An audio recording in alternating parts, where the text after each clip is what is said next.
একটি বিড়াল। ইঁদুরটি কোনোভাবেই পালাতে পারবে না দেখে বিড়ালকে কাকুতি মিনতি করতে থাকে যেন তাকে প্রাণে না মারে। ইতিমধ্যে সামাজিক যোগাযোগ মাধ্যমে এই ভিডিও ভাইরাল হয়েছে। ভিডিওতে আরও দেখা যায় প্রাণের ভয়ে ইঁদুর কখনো বিড়ালের ঠোঁটে আবার কখনো গলায় চুমু খাচ্ছে।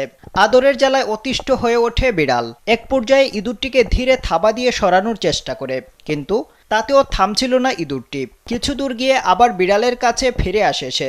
ইঁদুরের শঙ্কা, বিড়াল যে কোনো সময় তাকে মেরে ফেলতে পারে। এই ভিডিও দেখে মিশ্র প্রতিক্রিয়া জানিয়েছেন নেটিজেনরা।